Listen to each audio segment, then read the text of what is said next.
his expense. Back here on First Things First, we're going viral by now. Every person in America knows the words Philly special. The amazing play called by the Eagles at the end of the first half will go down in Super Bowl lore, and it will forever be remembered by one Eagles fan. Dan Morgan got a diagram of the Philly special. That's awesome.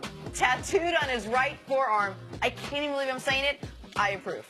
That's better than the tattoo Chris Long's going to have to get. Of what?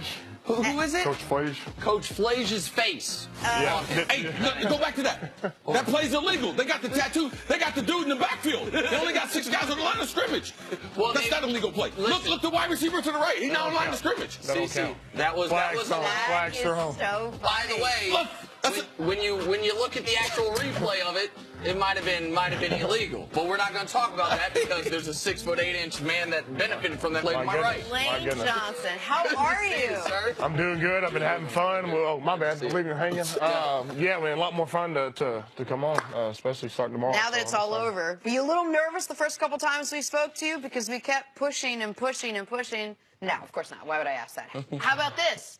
Super Bowl champions. How does it sound? Feels good. It's just been so long. The city's been waiting for it for forever, and you're going to see tomorrow why they're so happy about Tomorrow's the parade. Tomorrow's the parade. I hear everything's shut down. Everything's shut down. Schools are shut down. Got Crisco on the light poles. It's it's SWATs everywhere. Where it's big things popping. But Philly keeps putting Crisco and grease on the light poles. They should consider putting super glue on the light poles. Like maybe that's a better strategy. How long do you want to stay on? Reverse psychology. That's extra work. What? I thought you were here for your smart. Okay. That's extra work. So if you stick them up there, then you got to go up there and get them. Okay, fair enough. I didn't think that like a mousetrap. Fair enough. But we know it's special winning the first Super Bowl in franchise history. But it's got to make it extra special when you beat Bill Belichick and Tom Brady. I mean, they're the most powerful franchise in our adult life. They've been the one dynasty that we can attach it to. How does that make it even more special? Definitely. It was a hard game when it came down to the wire, so it was really just back and forth. And from my point of view, it was whoever had the ball last was going to win. Brady and them had it. Unfortunately, we got a strip sack on that. But, yeah, it was just back and forth the whole game, and it was nerve-wracking. I'm not going to lie. I know that it had to be total jubilation when Zach Ertz scores the touchdown. Yeah. There's the long review, but I think most people knew it was probably going to be confirmed. But then, and it's kind of forgotten play, you guys didn't get the 2-point conversion. So all of a sudden, you're only up 5, and as you meant, on the sideline doing it? No, that's what I'm wondering. Like, what's going through your head when you guys kick off and you see Brady, wait, he's got 220, a timeout, and a touchdown beats us. You couldn't get a perfect scenario to get a 6 ring, 220. Hey, let's go get a last 2-minute drive in, so let's go get this W. It didn't happen, though, thank God. And and curious, though, because then somehow, after the strip sack, you guys got the ball back, or they got the ball again. What are you thinking while the Hail Mary's in the air? Well, what can you do? I was mad we didn't get a first down to seal it there, so I was pretty mad about that. So didn't want to put it in his hands. Now, at that point in the game, did you go to the coach? Okay, you guys get the ball back. You went to the coaches? Did you? No, they went to me. They came to our side. They got in the jam front and smashed, and nothing really happened. It's really hard to run against New England. They probably was in a gap defense, right? Yes. But you told them to run your way. Huh?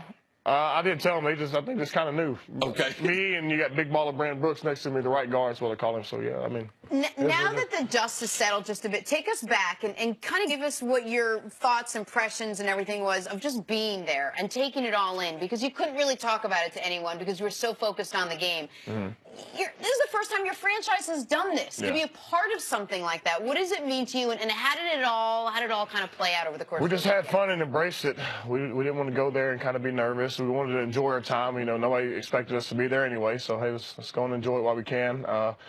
Pretty much, guys hung out. We went to the mall. I got a new pair of J's, and I'm wearing on right now. You went to the mall. Went to the mall. The Mall of America.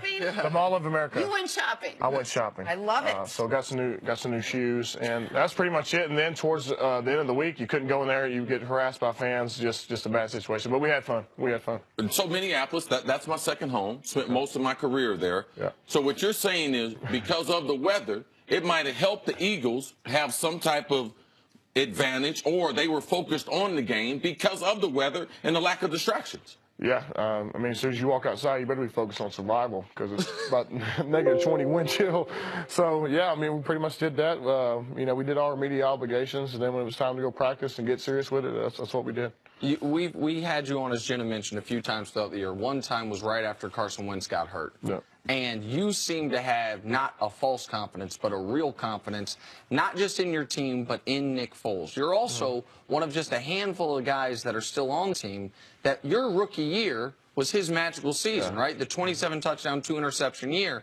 How much of your belief in him stemmed from the fact that you had seen him, granted in a different offense, but that you had seen him when you first got to the league have one of the best statistical seasons we've ever seen?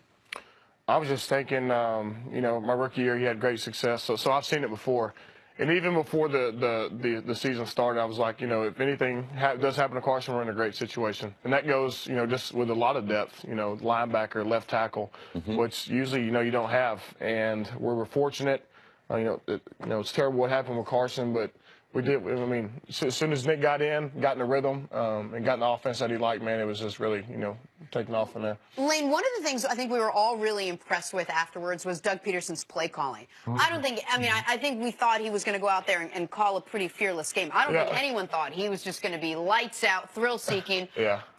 Balls to the wall, everything you got, go win it for us, Nick Foles. Yeah. We were impressed with it. It was fun to watch. Tell me about it from the other perspective, Yeah, being part of it. So the night before the game, he said, hey, you know, I'm going to call my plays. I'm going to be me. I said, all right, Coach. All right, well, hey, we're going to see. We're going to see tomorrow. So So you was calling his bluff? No, I mean, I believed in him, but hey, he was excited. And then got in the game, and it was just first down to first down to first down. And then the Philly special, I think, you know, we've been running it for weeks. We had it in our back pocket.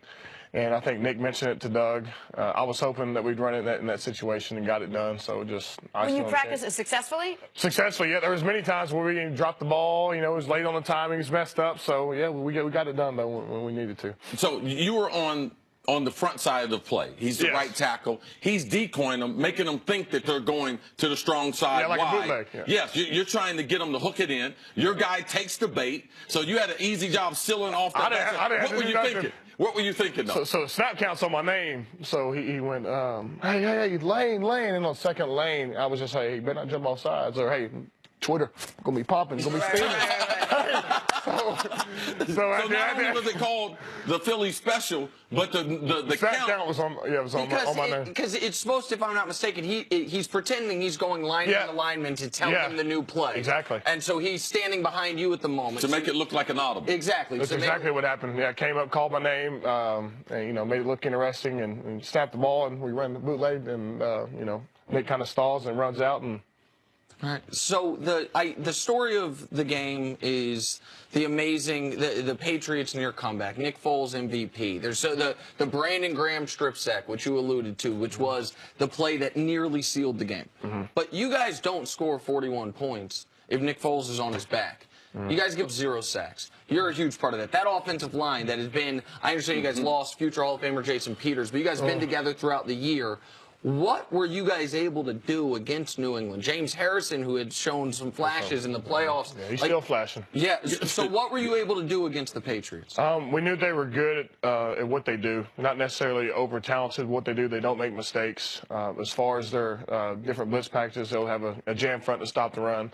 They'll have a split double-A package. And okay, now what's a jam front? For the people out there who don't necessarily know, can you break it down a little more in layman's terms? Pretty much jam front, you're stacking the box. I want to take away the run. Yes. And you know, that's what they did, and they have it 2 different ways with that. And then with the split double-A, so you have, you know, 2-3 techniques. Yep. The defensive tackles move right over the gap to the left and to the right of the center. Linebackers in the middle, and they did a lot of green dog blitzes. So that's where the linebacker act like he's coming or fake like he's dropping out and then come and blitz delay. So what they try to do is get the tackle's eyes to leave him and go to the other keys, and so he can have free access to the quarterback. So needless to say, we picked up on all that stuff. It sounds more complicated than it is. That's what a lineman's job is. So, but that's pretty much what it was. You alluded, just real quick to follow about James Harrison. Like he seemed to be none of them got to Nick, but he seemed to be the most effective of the pass rushers. Was he the guy that presented the biggest trouble for you guys, and why does he present trouble? It was Harrison and Flowers, just because Flowers is so versatile. You could put him at 3 technique, he creates a lot of pressure. You can put him all over the field and create pressure. With Harrison, why he's so good is, first of all, he has low center of gravity. He's not very tall, but when he has that rip move, jab step, get that tackle to turn, and then rip, I mean, you can't stop it. So, age is, he's still going. There's this thing about the New England Patriots, as poorly as their defense had been playing, as kind of questionable was who was going to be and who wasn't going to be, and they still have Tom Brady, they still have Bill Belichick. So for us to watch, it's one of these things where, don't worry, the Patriots always seem to find a way to get it done. Having, been in there in the trenches and watching when you're on the sideline, watching this team play and watching the way they work with Bill Belichick, what is it about this team that people seem like they're so intimidated by? Well, first of all, their offense is on all Madden mode, so went out there, it was 20 a pop, 15. I mean, it's just, really, what can you do about it? He's been doing it for, oh, my bad. Oh, no, that's all right. You the champ. You're all right. I got you covered. I got you. You're right. I got a little bit on my jeans. Yeah, Well, new J's. Oh, no. Oh, no. Oh, they're all right. No, We're gonna go you're gonna shopping. We'll go shopping again. You've been. They got snake skin on them. They're good. They're good.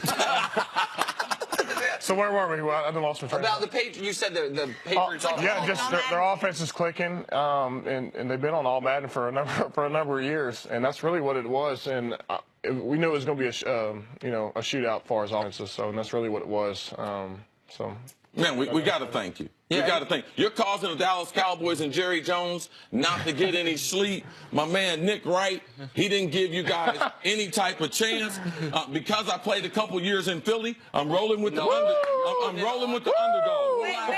No, you can't be an underdog anymore. He's a top dog. Lane, you're sticking around for another segment, right? I am. I'll be All here. right, cool. Lane's sticking around. One more Thank you. segment coming up. We're going to have some fun with Lane over here. What's next on First Things First? Wow, wow, wow, yippee yo, yippee yo. You can't be Fly, unplaying Eagles, fly. Fly, Eagles, fly. Unbelievable. Fly.